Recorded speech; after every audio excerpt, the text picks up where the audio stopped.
Hello out there, and welcome back to the GamecockScoop.com podcast, the official podcast of GamecockScoop.com on Rivals. I'm Caleb, as always, joined by Alan, and we still don't have too much good news, although that's not entirely true. I have some good recruiting news that we'll talk about here in just a second, but baseball went about the way it's gone for the last month, which is Not well.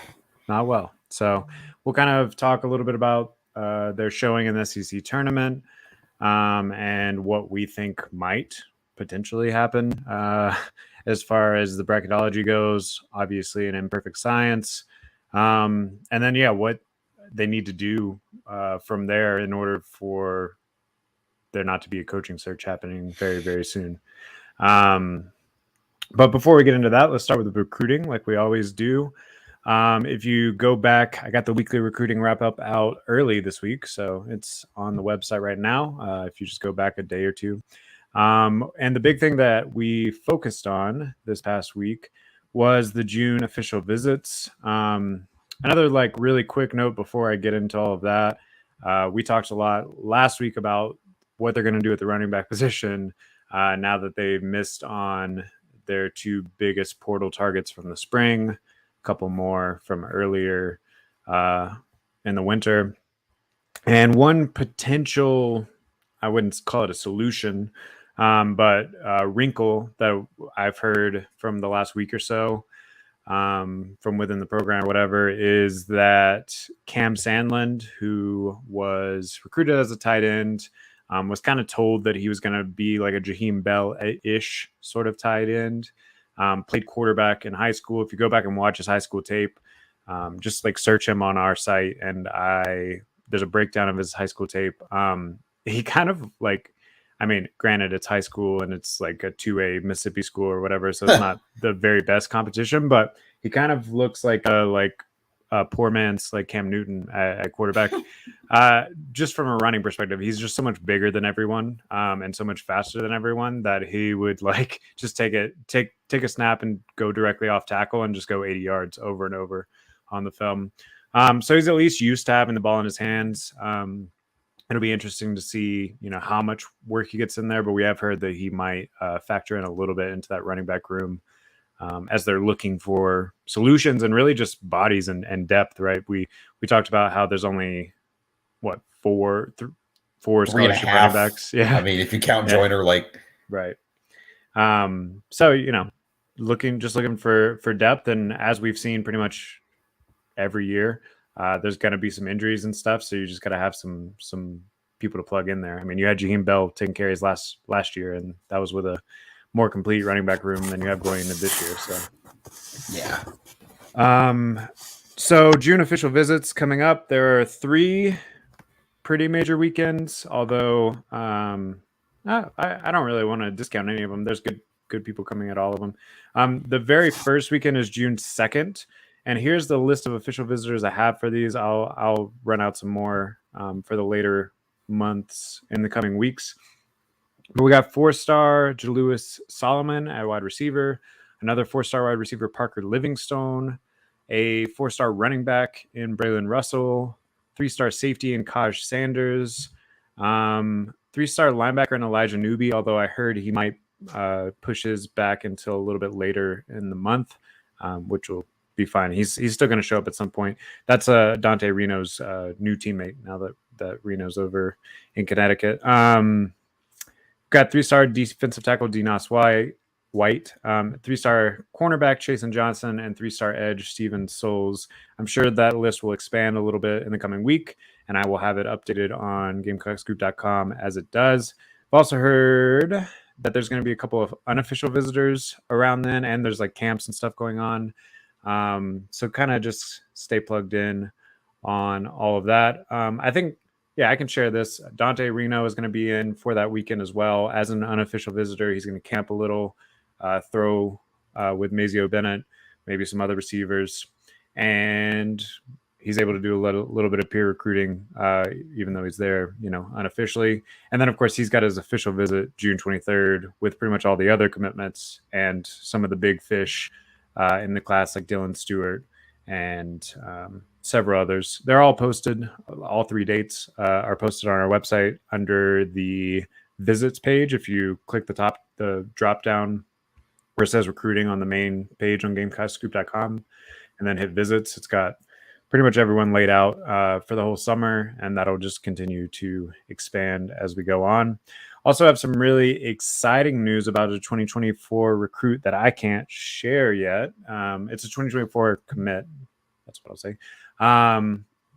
And that should be out around 4:15 Eastern today or so. And we will have a full article on that exciting news then. So there's a little teaser for you. Check GamecockScoop.com. I don't know, 4:15, 4:30, whenever I get the go ahead to post that news. But really exciting. I think you guys will be happy about that one. And we'll talk more about that one next week. Recruiting.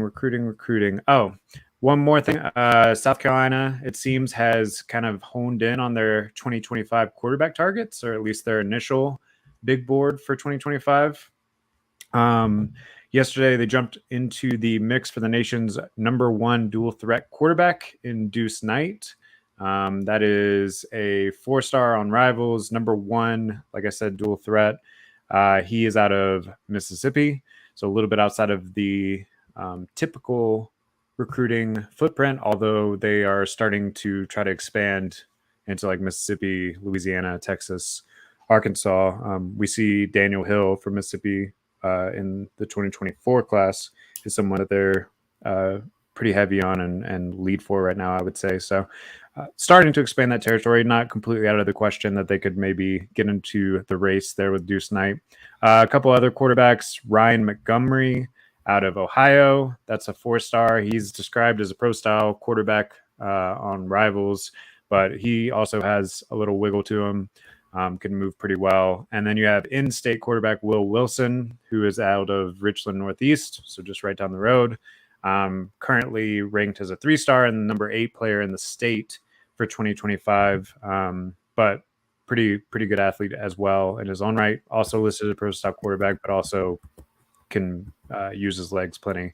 We'll have a full breakdown of the 3 of those guys from our film guy Perry McCarty in the next week or two, just kind of seeing how they would fit into South Carolina's scheme, or at least what we know about it under the new offensive coordinator.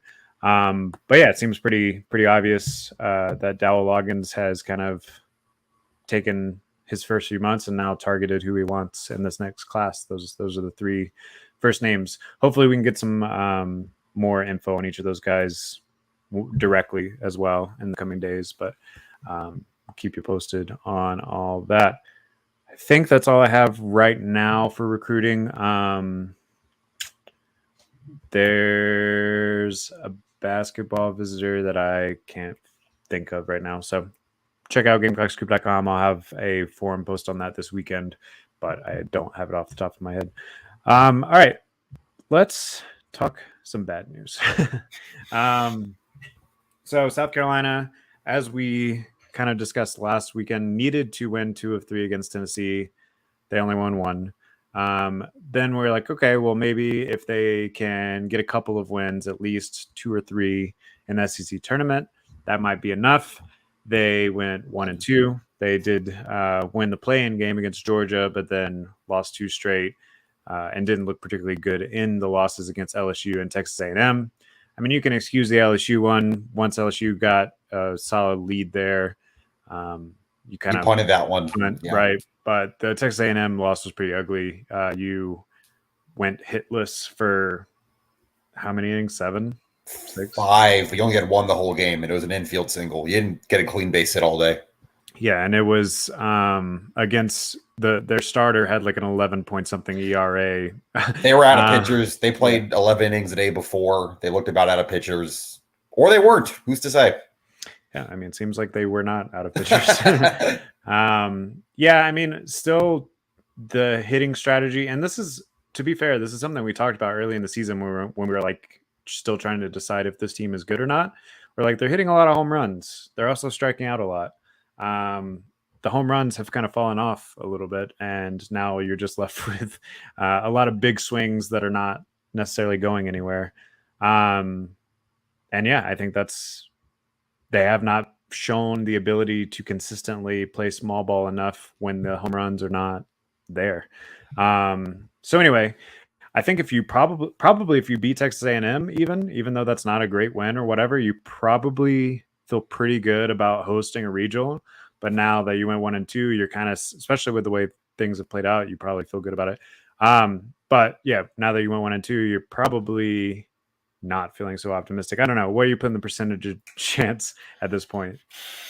Yeah, I was thinking about this earlier. You kind of look at the main projection sites. You've got Baseball America still has them hosting like one of those last spots. D1 Baseball had them like kind of on that one of those first two spots out.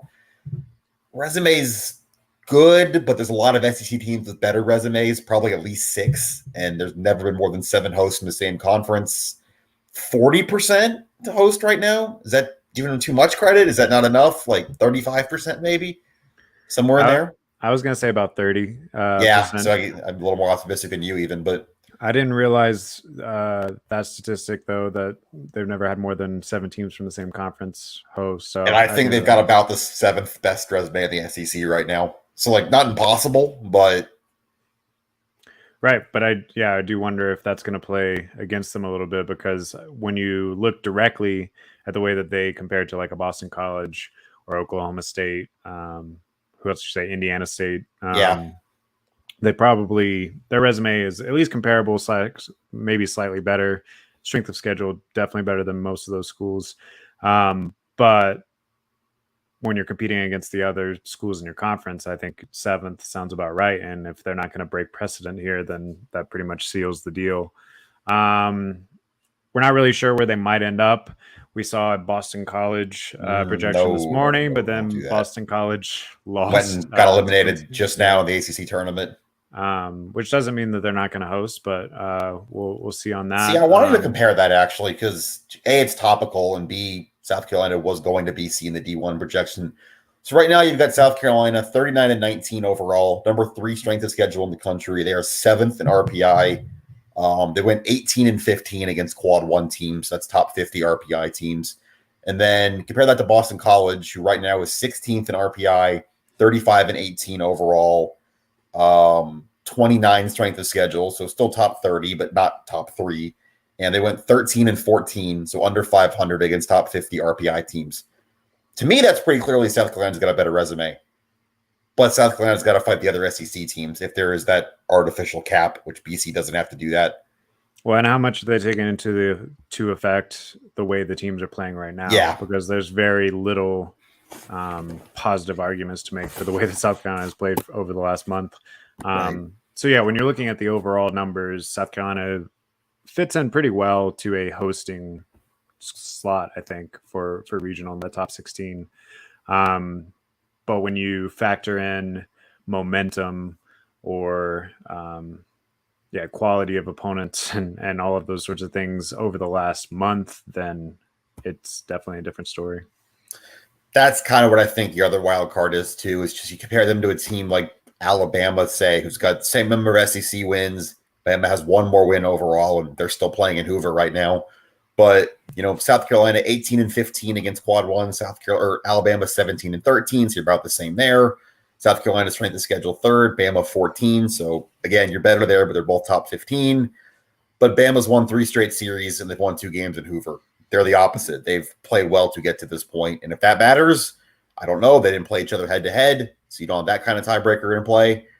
But if recency bias does matter, you're probably behind Alabama too, and that only hurts you in terms of the SEC pecking order. Now, remind me, because I have not looked too much into baseball bracketology, does the winner of the Power, however many 6 conference tournaments, get an automatic bid or anything? No. Okay. No. Well, auto bid to the tournament, yes, but not hosting. Every right. conference tournament's an auto bid, same as basketball, but not to host. But I'd have to think if Bama got to Sunday in Hoover, it's Friday now, they're playing in a few hours against Vanderbilt in an elimination game. If Bama beats Vanderbilt today and gets to the semifinal, that can't be good news for South Carolina. So we think that it's more likely than not, because we both said 30 or 35% or 40%, that South Carolina is not a number one seed in a regional. Does that automatically sort of spell the doom of Mark Kingston? The fact that you can't even host a regional after such an impressive start, after what's happened over the first few years of his tenure, or if you somehow go to one of those regionals, win the regional, make it to a super regional, do you think that buys him another year? To me, if you get to a super, which they haven't done since 2018, yeah, if you can, because that's almost you're flipping the flip of your argument, right? That the argument right now is they've collapsed, they've fallen apart down the stretch. If you turn this around from where you are sitting here now, coming off 4 straight series losses and a bad showing in Hoover, and you got to a super, and in that scenario, you're 2 games away from going to Omaha, then yeah, I think you probably have bought yourself enough because you've shown something. You fought through the injuries. You're in that final 16. This is my thing. You do think that you do still think there's room to have a last second, spark? If you win a regional, especially in someone else's ballpark as a lower seed, I think, yeah, I do. Do you not? I think that the argument definitely becomes a lot more interesting then. I don't know. It's really tough just because of the way that the last few years have gone and then the total collapse this year. I mean, like, when is the last time you saw a team go from top 3 to unranked and maybe not hosting in the course of 4 weeks? I mean, I'm sure it's happened on occasion.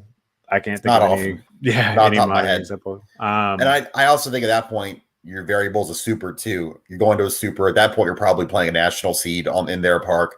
Do you get swept and lose both games 10-0? Do you compete? Do you somehow win that and go to Omaha? Because then he's definitely safe. And I think how you win the regional matters too. Yep. If you somehow luck into playing the lowest teams throughout the regional or whatever, then maybe it doesn't look as good. But if you go in there and dominate a regional away from home and everyone and look good doing it, then yeah, maybe. I don't know. It's tough. It's I can see both arguments. There's definitely the "What have you done for me lately?"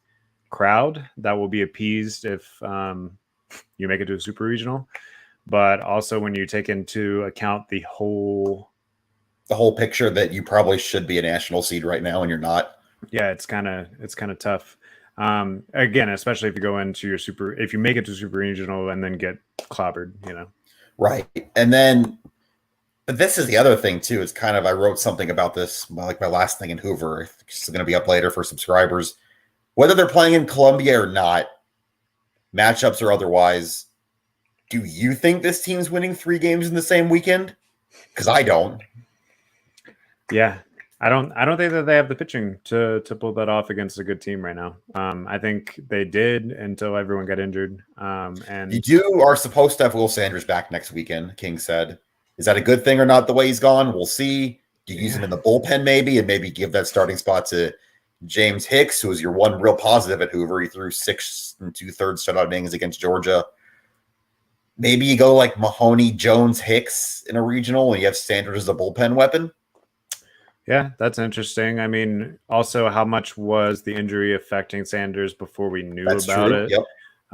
If he's fully healthy now, maybe he looks more like 2022-23 Sanders, but yeah, it's tough. I think if he's healthy, you probably start him. I think that he's earned that up to this point. I do think there is something to be said. Like if you're hosting and you're playing a 4 seed, which is probably a mid-major who won their conference tournament, doesn't have as much depth on Friday, you can play that a little differently than if you're a 2 seed and you're playing a 3 seed that's maybe another Power 5 team or closer to you in theory. I think you kind of got to start Mahoney, whatever you think the biggest game is at this point. I know he didn't look as good yesterday, but he was pitching on 2 days shorter rest, and he even said himself he was out of gas. I think you got to start Mahoney, whatever the biggest game is, which if you're hosting is probably Saturday. If you're not hosting, it's probably Friday. And then, go ahead. I was just going to say, if there is a positive to getting knocked out so early, which is something that South Carolina typically does. They haven't typically performed very well in the SEC tournament. It's that you are safely in the field somewhere, and you have some time to get a little bit more healthy. Be it Will Sanders, be it we don't know what's going to happen with Cole Messina. He's the other thing we didn't mention: concussion protocol. Got a foul tip to the mask on Wednesday. You just got to hope that 9 days from when it happened is enough time for him. And then McGillis concerns. McGillis, we're not. It sounded very murky that he would be back, at least for a regional. Maybe he's still wearing a brace. I saw him Monday on the pre-tournament practice in the field. He was on the field. He made the trip to Hoover, but he still had a sling on that wrist. And he wasn't doing anything. And then Evan Stone's the only other injury I can think of right now where he kind of. I think he's okay. I think he just got the wind. Just got the wind knocked out of him for a second on that catch or attempted catch in center field. Yeah. So the selection show will be Sunday. They announced the host, just the host, Sunday night at 8:30. It's actually not even a show. It's just like a social media press release. And then the seeds, the hosts, the whole bracket is Monday at noon. So you'll know if you're hosting Sunday, and you'll know who you're playing, no matter if you're hosting or not, the next day. Right. And then, of course, we will have all of that updated for you on GamecockScoop.com as soon as it goes live. And then we'll start to preview what the regional looks like and where you're at and the opponents and all of that at the beginning of next week. So lots of good baseball stuff still to come. Any more you want to talk about baseball? It's really just kind of depressing me at this point. It is depressing at this point. I guess if you have to choose right now, will this team host a regional? No. I don't think so either. You don't. I think the statistic that you said at the beginning is very relevant. They've never taken 7 teams from the same conference. 7's the most. They never done more than 7, but. Yeah, and resume-wise, they're right there at that threshold. And then I think if whoever's on the committee has been paying attention at all to the collapse, there's just no momentum behind it. Yeah, and that's what Mark was pleading yesterday. He did say that a game in March counts the same as a game in May, which he's right, but that's also very much politicking, which I would be too in his case, in his scenario. Yeah. But no, he's doing what he's getting paid to do. But he... I don't think that's true, especially in baseball. Baseball is a game of momentum, and they are out of it right now. Yeah, for sure. And I guess your best case, if you're not hosting, is going to Coastal Carolina. It's close. I mean, there's not really a good scenario if you're not hosting, because you're going to be the lower seed against the top 16 team, but probably want to go to Coastal. Probably. I mean, I want you to go to Coastal. You don't want to go to Clemson the way they're playing right now. Yeah. I don't think they'd get sent there, but we were talking about this before it gets started. You can eliminate most of the opponents off the bat, right? Like they're not going to go to an SEC school. They're probably not going to go to Clemson. I think maybe that's happened like once, and they were a 3 seed. I don't think they would send them there as a 2 seed. Right. So yeah, maybe Coastal. Boston College doesn't make a ton of sense to me, but for some reason they were floated out there. Yeah, Virginia makes some sense. Miami's probably going to host. It's an ACC team. Yeah, that's another long drive, but it is at least a drive, and it's a tough draw too. Like just baseball wise, it's probably not where you want to go if you're trying to win a regional. But yeah, so we will have more on that on Sunday evening on GamecockScoop.com. Let's talk a little football instead. So most of 99 days till kickoff, by the way. We crossed that 100 yesterday. Oh, yeah. We're supposed to have a post up on that. I don't know if we do yet. We're going to try to highlight each number on the roster that hits all the way down. I think today is DeAndre Martin. Today's 99, so yeah. Yeah. Anyway, so throughout the rest of the offseason is a great time to subscribe to GamecockScoop.com because it's where we get to get all weird with it and talk about our different lists and different scenarios and all these hypotheticals because there's not any real sports being played anywhere.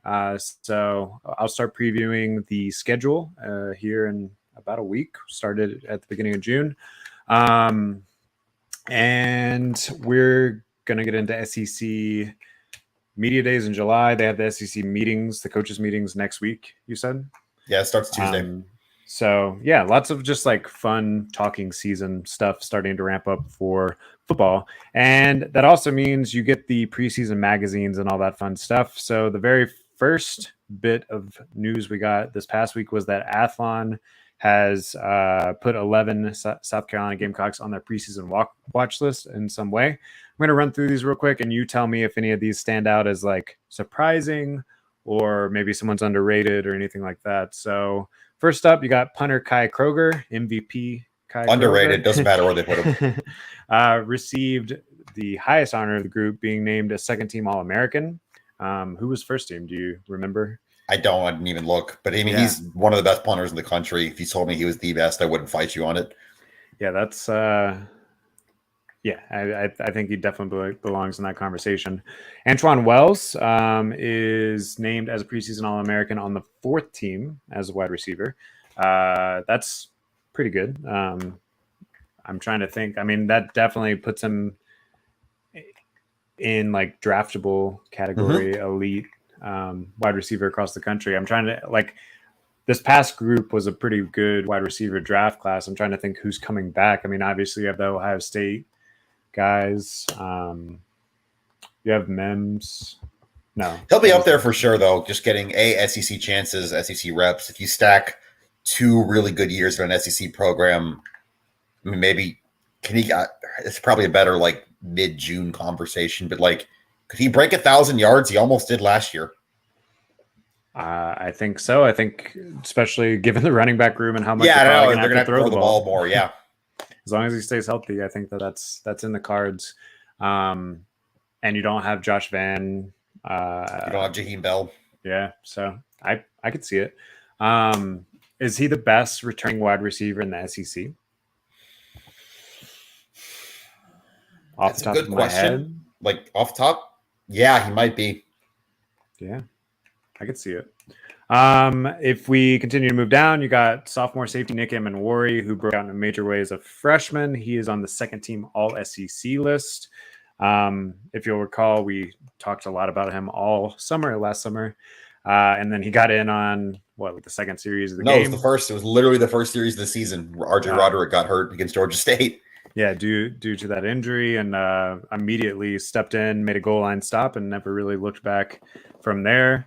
If we stay in special teams, third team All SEC kicker Mitch Jeter for the Athlon list. He's been very solid, very reliable. I buy it. Sounds good. Yeah. Defensive lineman Tonka Hemingway was also third team All SEC. He's going to get moved around a lot. He was crucial. I mean, I think you definitely felt his absence this spring. His absence he didn't play in the bowl game, right? Or he missed part of the bowl game. Either way, you're going to need him. You're going to need him to play inside. You're going to need him to play outside. All those conversations we had in like March about how thin the edge room looked, a lot of that was you don't have Tonka Hemingway. Yeah, and I think between Hemingway and between Elijah Davis, you're going to see both those guys moved around a lot to kind of make up for that depth. And honestly, at least in holding the edge against the run, which is something that they struggled with a lot last season, I think you might be better off with those two guys, at least in that particular category. Maybe you're not getting as much explosiveness off the edge and pass rush, but definitely those big bodies that are pretty athletic should be able to hold the edge. And then the fourth team All SEC list, you got 6 more South Carolina players. So you got Spencer Rattler. That's kind of surprising. Do you think that's too low? I'm trying to think who the other 3 quarterbacks above him in the league would have been without having looked. I imagine KJ Jefferson. Devin Leary, maybe. Yeah. And then did the Wake Forest guy end up in the SEC? No, he's at Notre Dame. Hartman. Yeah. I should probably look at that. See who he actually is. Keep going. I'll get back to you on that. All right. I think third team, you can make an argument. I do think you put KJ Jefferson above him. Pretty much all of the PFF metrics put him above him. But I think from there, it's arguable second through fifth. So first team is KJ Jefferson. Second team is Will Rogers at Mississippi State. Third team is Jaden Daniels at LSU. Interesting. See, I think I would probably put him above Jaden Daniels. I mean, Jaden Daniels was solid. He just didn't flash the same upside, I feel like, as Rattler. He's white obviously bread. I like Will Rogers a lot. I have Mississippi State questions about what air raid concepts are still going to carry over there and how much they're actually throwing the ball. But I do agree with KJ Jefferson, first team. I think he's probably the best quarterback in the league this year. And then back to our wide receiver or pass catcher sort of conversation. Fourth team also saw Trey Knox, DeCarrion Joyner, and Xavier Legette. Did they have Joyner listed as a wide receiver? I'm pulling that up now. He's fourth team, you said, on there? Yeah, that's what it says. They have him as all. So there's an all-purpose player on each team. Like, for instance, Anais Smith from A&M is your first team all-purpose. So I guess that makes sense for Joyner. And then on defense, you have Marcellus Dial and Mo Kaba. Really excited to see what Mo Kaba can do. Actually, both of those guys, if you want to learn a little bit more about their personalities, on our YouTube channel, we have the Greet the Gamecocks or Off the Field. I can't remember what it's called, but you'll find them. With Marcellus Dial and Mo Kaba, where Pauline kind of did a deep dive with both those guys. So really excited to see what both of them do next season. Dial, of course, had a really great game against Clemson this past year and is set up to be the number one corner. Kind of take that place away from Cam Smith and Darius Rush and see if he can kind of work his way up into a draftable prospect as well. I think that's it. That's the whole list. Yeah, I'm just looking at this first omissions. Team. Oh, omissions. It's tough. I'm just trying to think. I wonder. I was going to say maybe if he was healthy, Jalen Nichols could have slipped into a fourth team just as an experienced SEC left tackle, but probably not anyway. And obviously, it doesn't matter. He's not healthy. I don't think anybody else on offense. You got the special teams guys in there. Boogie Huntley, maybe. You could argue DQ Smith, maybe at safety. Yeah, could have been there. Yeah, especially if you have Emanwari all the way up on the second team. You think DK Smith? Maybe that's the one then. But yeah. Anyway, so we'll have a lot more of that fun off-season like magazine content. Also, just recently, CBS Sports, I believe, released their post-spring top 25, and South Carolina was number 20 or 21, something like that. So that sounds right. I think it immediately went through some adjustments, and now they were down to like 23. But when it was first released, they were 20th. So yeah, that does sound about right. I think kind of builds in the potential upside of making a run this year, but also you still have a lot of question marks. Which I'm expecting that to be a ranked matchup week one with UNC. Probably both teams in the like 17 to 23 range, somewhere in there.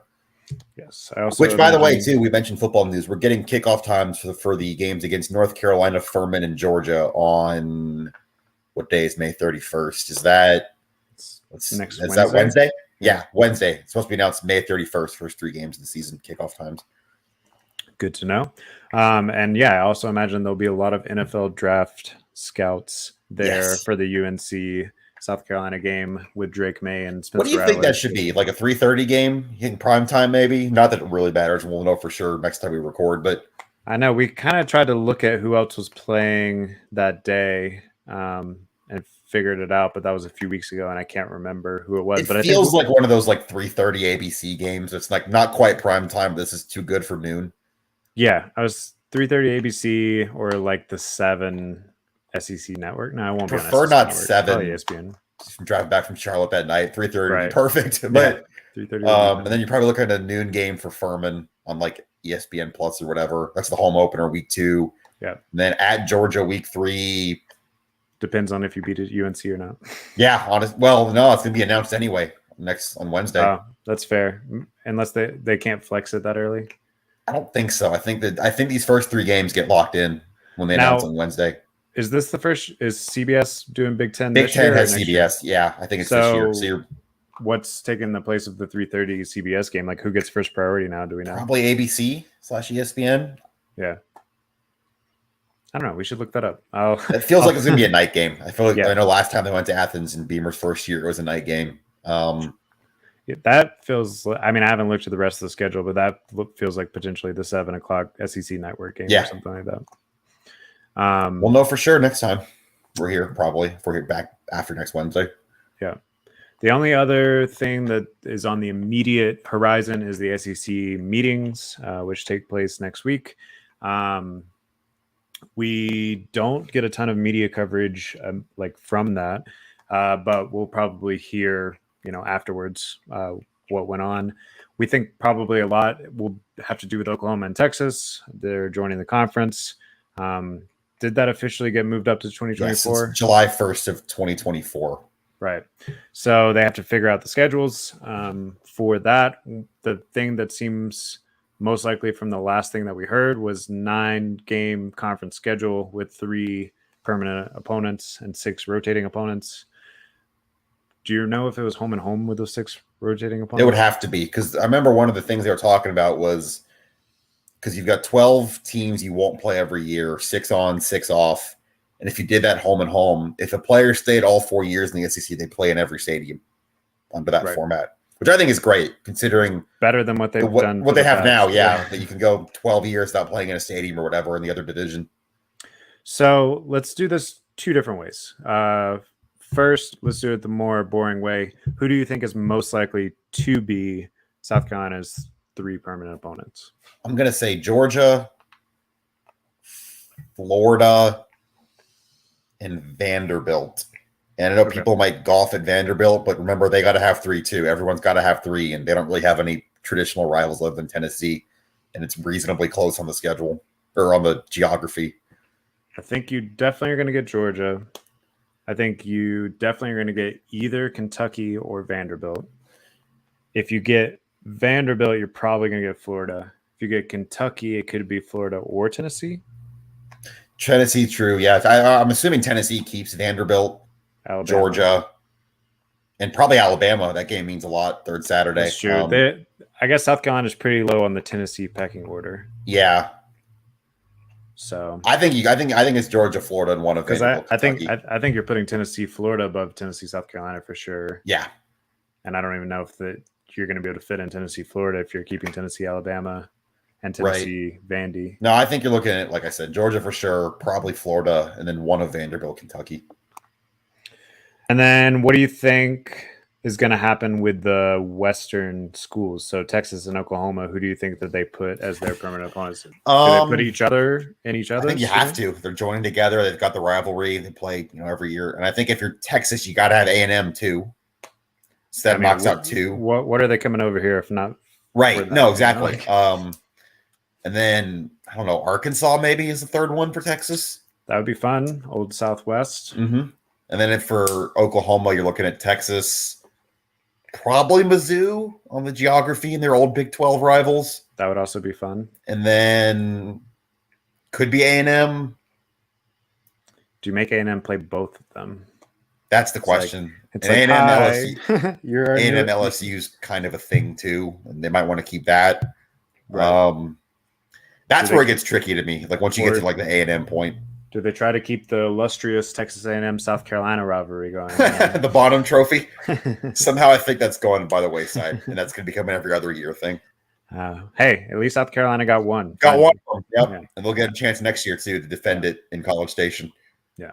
So, all right. The more fun question: if you could pick any 3 permanent opponents for South Carolina, like don't worry about the traditional rivalries, don't worry about any of that. Just like where do you want to travel every other year?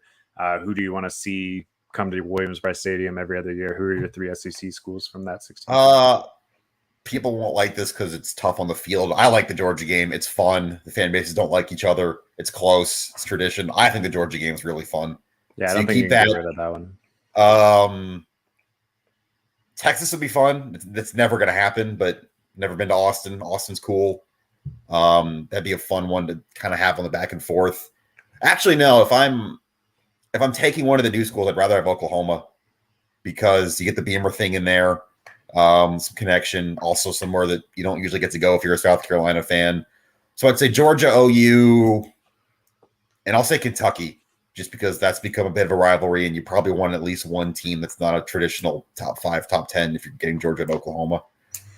That'd be fun. I'm definitely keeping Georgia no matter what. It would be sad to lose Florida, but we already said they might end up with them. I mean, I would say Kentucky is probably, and South Carolina fans won't like me saying this, but is probably like the most on your level, at least for the last decade or whatever. So that's been a really fun back and forth as long as Stoops has been there. I agree, Texas. I mean, I definitely the first time that they come out to Austin once they join, I'm gonna fly to that game because that sounds really fun. Don't really care about A&M or Arkansas, who I know both have been rivals in the past. LSU, get the Death Valley in there. I've never been there. I mean, I would like to go to that game. I don't know if I would want to play LSU every year. Missouri is actually, it's going to be kind of sad if that goes away. That's been a reasonably good rivalry. I mean, that's going away. I don't think that'd be in the top 3 for either school. Yeah, I agree. So, and we are talking about this too, like, oh, it's going away. We're going to play them once every 6 years. No, I mean, you're still playing everybody every other year. Right. Which is, a much better system. And but yeah, there's been some crazy Missouri South Carolina games since Missouri joined the conference. We're 10 years coming up on 10 years in the Missouri Miracle. Connor Shaw. Yep. Yeah. That was probably, it's up there for one of the craziest games that I've watched the entirety of and like almost walked away from because I was like, this is just not happening. 17-0 in the fourth quarter or whatever it was. 17-0 with like 7 minutes left in the fourth quarter or something. Yeah, that was wild. Bruce Ellington, just hero for that one. Yeah. But yeah. Any other things that we're anticipating coming out of the coaches' meetings next week? I think it's just Texas OU stuff. That's going to be the big thing. You might be some little flickers of whatever else. I don't know what you put all 14 coaches in the same room and lock the doors, and you never know what might happen. Right. But I mean, I think to talk a little NIL. Was this probably yeah? Last year, was this when the Saban and yes, I think Jimbo it was stuff went down? I think it was about this time last year. Yeah. Yeah. So we'll see if there's. I mean, I don't know that I feel like it's just become a reality at this point. By the way, South Carolina had a decommitment earlier this week from offensive lineman Mike Williams, and some of our board suggested that it was like money related. I don't think that that's the case. I think he probably got a little just like swept up in the flurry of commitments that happened, and then he was like, "Oh, am I ready to commit yet?" So it seems like he's just kind of re-looking around. Oh yeah, and we were 99% sure this was going to happen, and Lamont Paris said it was going to at the Welcome Home event. But Michi Johnson is back. He's pulled himself from the NBA draft. That is your starting point guard next year. I shouldn't even say probably for the men's basketball team. So that's a boost for South Carolina. No, I think we talked about it a few weeks ago. If you want to go back, I can't remember what exactly the episode was titled, but I'm sure basketball was in the name somewhere. And we kind of broke down what the roster looks like after the portal period and everything.